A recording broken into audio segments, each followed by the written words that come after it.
चलिए, तो अभी हम लोग को पढ़ना है गुणनखंड। क्या पढ़ना? गुणनखंड या अपवर्तक। क्या पढ़ना है? गुणनखंड या अपवर्तक। तो अपवर्तक या गुणनखंड एक ही चीज है, उसको हम लोग समझने का प्रयास करेंगे। ठीक है, तो इसमें जो है क्या होता है कि जैसे गुणनखंड है, आपको पढ़ना है। क्या पढ़ना? गुणनखंड। गुणनखंड जैसे मैंने बताया कि अगर आपके पास जो है 4 टाफी है। कितनी टाफी है? 4 टाफी है, मान लीजिए। कितनी है? 4। तो अच्छा, 4 टाफी को आप कितने लोगों को बांट सकते हो? कैसे कैसे बांट सकते हो? क्या तरीका हो सकता है बांटने का, वो हम देखते हैं। ठीक है, तो मान लीजिए 4 टाफी है। आप क्या करोगे? एक एक अगर टाफी बांटोगे, एक एक टाफी बांटोगे तो कितने लोगों को बांटोगे? 4 लोगों को बांटोगे। यानी एक एक बांट रहे हो कितने लोगों को? 4 लोगों को। और उसी तरह अगर हम लोग 2-2 बांट दें तो कितने लोगों को बांटेंगे? 2। यानी 2-2 बांटेंगे तो 2 लोगों को। और वैसे क्या हो सकता है कि हम लोग जो है 4 ही बांट दें एक को, तो एक ही, यानी ये जो है 4 तो एक ही को दे देंगे। यानी समझ में आ रहा है कि यदि हम लोग बांटना शुरू करें 4 टाफी को, तो अगर एक एक बांटेंगे तो कितने लोगों को देंगे? 4 लोगों को। ठीक है, अगर 2-2 बांटेंगे तो 2 लोगों को, और 4 ही बांटेंगे तो 1 लोग को दे देंगे। आ रहा है? यानी कहने का मतलब कि 4 का जो अपवर्तक होंगे वो 1 होगा, 2 होगा और 4 होगा। आगे समझ में? 1, 2, 4। यानी ये जो है 2 से भी कट जाएगा, 4 एकम 4, 2 दूना के 4। तो यही अपवर्तक है। यानी अगर हमें 12 का अपवर्तक लिखना है तो कितना होगा? 12 कितने कितने से कटेगा? यानी कितने कितने बांट सकते हैं? एक एक बांटेंगे तो 12 लोग को, यानी 1 एकम 1 से कट जाएगा, फिर 2 से, फिर 3 से, फिर 4 से, 6 से, और कितने से? 12 से। तो इसका जो सबसे छोटा अपवर्तक होगा वो 1 होगा। सबसे छोटा 1 है, और सबसे बड़ा अपवर्तक क्या है? 12 है। समझ में आ रहा है? 1 है और 12। तो ये तो अपवर्तक हो गए या फैक्टर हो गए। समझ में आएगा? अगर कोई पूछ लेगा 10 का अपवर्तक बताइए, तो बता देंगे कि नहीं बता देंगे? 10 का अपवर्तक क्या होगा? यानी फैक्टर या गुणनखंड क्या होगा? क्या हो जाएगा? 1 होगा। 1 हो गया, 2 हो गया, और 5 हो जाएगा। यानी 5 से भी कटेगा, 5 गुना के 10, और किससे कट सकता है? 10 से। आ गया समझ में? तो ये जो है इसके क्या हो गए? अपवर्तक हो गए। तो इसी तरह किसी भी संख्या का आप लोग अपवर्तक लिख लेंगे, कोई दिक्कत नहीं अपवर्तक लिखने में। ठीक है, लेकिन अब जो है अपवर्तक की जब बात करेंगे तो अब बात करेंगे अभाज्य की। किसकी? अभाज्य। ठीक है, अब देखते हैं अभाज्य क्या होता है ना। जैसे अभाज्य। अच्छा, अभाज्य का मतलब हो गया, भाज्य का मतलब जो कट जाए।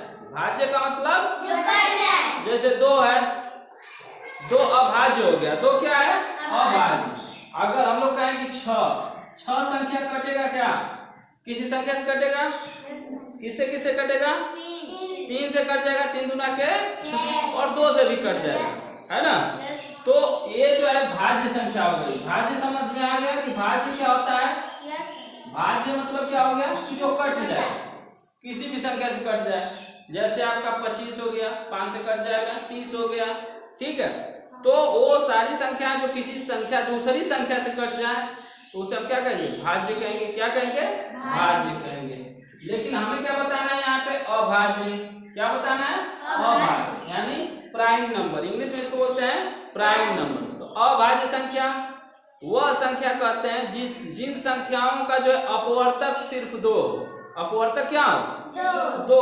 जैसे मान लीजिए कि हम 5 लिख दिए, 5, और 5 का अगर अपवर्तक हम लिखे, यानी 5 टाफी हमारे पास है। कितने टाफी है? 5। तो या तो हम एक एक दे देंगे, तो कितने लोगों को देंगे? 5 को। यही ना दे सकते हैं, यानी एक एक देंगे तो 5, और 5 देंगे तो सिर्फ एक ही को दे देंगे। और 2-2 बांट सकते हो क्या किसी को? 2 बांटोगे तो 1 बच जाएगा, यानी पूरा 2 से नहीं कटेगा, तो शेष नहीं। यानी जिन संख्याओं के अपवर्तक सिर्फ 2 होंगे। कितने होंगे? 2। देखो 5 का अपवर्तक कितना है? 1 और वो स्वयं है 5 है, तो इसे ही अभाज्य बोलेंगे। क्या बोलेंगे? अगर मान लीजिए 3 हम ले लें, 3 का भी 3 से 1 से कटेगा और 3 से, उसी तरह 7 का ले लेंगे 1 और 7। तो देखिए ये अभाज्य संख्या है, तो अभाज्य संख्या समझ में आ गया। वह संख्या क्या बोलेंगे इसको कि वह संख्या जो स्वयं से कटती हो और 1 से कटती हो, यानी वह संख्या जो अपने आप कट जाए, यानी 2 2 से ही कटेगी, 3 से तो कटेगी नहीं, 5 5 से ही कटेगा, और किस संख्या से कटेगा क्या, तो उसे हम अभाज्य बोलेंगे। तो अभाज्य संख्या क्या हो गई? जो स्वयं से कटती हो, जैसे 2 हो गया, 3 हो गया, 5 हो गया, और क्या होगा 7 11 13 17 19 है ना।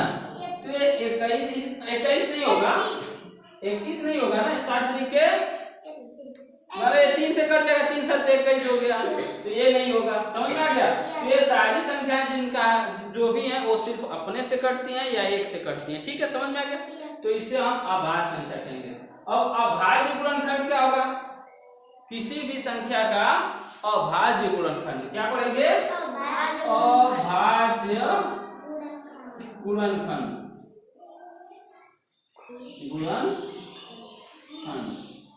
ठीक है, अभाज्य गुणनखंड क्या होगा? अब अगर अभाज्य गुणनखंड की बात करेंगे, ठीक है, गुणनखंड, ठीक है, तो अभाज्य गुणनखंड क्या होगा? तो हम देखेंगे कि पहले गुणनखंड समझ लेते हैं। जैसे क्या होता है गुणनखंड, क्या होता है? जैसे 3 गुणे अगर हम लोग लिख दें 2, तो कितना होगा? 2 तिहाई तो 6। अब 3 और 2 का गुणनखंड कितना? 2 और 3 का जब गुणा कर रहे हैं तो हमें आ रहा है 6, और ये हो गया गुणनफल। क्या होगा? गुणनफल। क्या हो गया? और ये 3 और 2 जो है 6 के क्या कहलाएंगे? 3 और 2 क्या कहलाएंगे? 6 के गुणनखंड। क्या कहलाएंगे? गुणनखंड। समझ में आ रहा है? यानी 3 और 2 जो है, यानी 6 को 2 अभाज्य संख्याओं में अगर तोड़ेंगे हम लोग, जिसको गुणा करने पे फिर 6 आ जाए, क्या आ जाए? 6 आ जाए, तो उसे ही हम अभाज्य गुणनखंड कहेंगे। ठीक है, जैसे 12 का है, 12 का गुणनखंड क्या होगा? तो गुणनखंड निकालने का तरीका ऐसे भी है। 12 का निकालना है 12 का, तो 12 का कैसे निकालेंगे? पहले अभाज्य संख्या क्या है? 2। अच्छा 2 जो जिन संख्या के अंतिम वाली संख्या, जैसे मान लो 0 54 324 728, देखिए ये 0 4 4 8, यानी जिन संख्याओं के अंत में 2 4 6 8 और 0 आ जाए, वह संख्या 2 से कट जाएगी। किससे कट जाएगी? और 2 कैसी संख्या है? अभाज्य संख्या। कैसी संख्या है? अभाज्य संख्या है। तो 2 से इसको काटेंगे, क्योंकि इसके 2 है लास्ट में, तो क्या हो जाएगा? 2 कै बार भाग जाएगी? 6 बार। 2 6 का 12। फिर 2 से काटेंगे 2 तिहाई 6, और 3 से काटेंगे 3 एकम 3। तो 12 का जो है अभाज्य गुणनखंड कितना हुआ? 2 गुणे 2 गुणे 3, ये हो गया अभाज्य गुणनखंड। आ रहा है समझ में? यानी 12 का अभाज्य गुणनखंड क्या होगा? 12 का जो अभाज्य गुणनखंड होगा वो क्या होगा? 12 का अभाज्य गुणनखंड क्या होगा? 2 है ना, 2 गुणे 3। आ रहा समझ में? उसी तरह जो है अगर कोई पूछ दे कि 35 का कितना अभाज्य गुणनखंड क्या होंगे, तो 35 किससे करेगा? देखो अंत में 5 है, तो 5 से काटेंगे, 5 7 35, फिर 7 से कम 7, यानी 35 का जो गुणनखंड होगा 5 गुणे 7, तो ये होगा आपका। समझ में आ गया? तो ये गुणनखंड हो गया अभाज्य गुणनखंड। आ रहा समझ में? तो इससे जो है आप आसानी से किसी भी संख्या का अभाज्य गुणनखंड निकाल सकते हो। आ रहा है ना? जैसे मान लीजिए कोई दे दिया, कोई संख्या दे दिया आपको, और उसका हमें अभाज्य गुणनखंड ज्ञात करना है। जैसे मान लीजिए दे दिया 125, तो इसका अभाज्य गुणनखंड निकालेंगे 125 का, है ना, तो कितना हो जाएगा? 125 से आप कट करेंगे किससे? 5 से। देखिए इसके अंत में क्या है? 5, तो 5 से काटेंगे, 5 से भाग देंगे इसमें, तो 5, देखिए क्या है? 12 है, कितना आगे क्या है?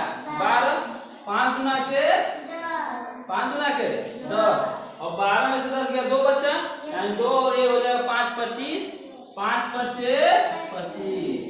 आ रहा समझ में भाग कैसे देना है 5 गुना के 10 बचा 2 और 5 बचे 25 तो ये हो गया आपका। उसी तरह 5 से फिर काट लेंगे 5 बचे 25 और फिर 5 से 5 एकम 5 तो 125 का अभाज्य गुणनखंड हो गया 5 गुणे 5 गुणे 5 यानी अभाज्य गुणनखंड समझ में आ गया। यानी ऐसा गुणनखंड जिसमें अभाज्य संख्याएं हो क्या हो अभाज्य संख्याएं हो क्या हो अभाज्य संख्याएं हो तो उसे हम क्या कहेंगे अभाज्य गुणनखंड। समझ में आ गया। तो किसी भी संख्या का अभाज्य गुणनखंड निकाल लेंगे कोई दिक्कत इसको समझने में नो सर नहीं ना। तो यही है अभाज्य संख्या ठीक है अभाज्य संख्या गुणनखंड ठीक है। चलिए बंद कर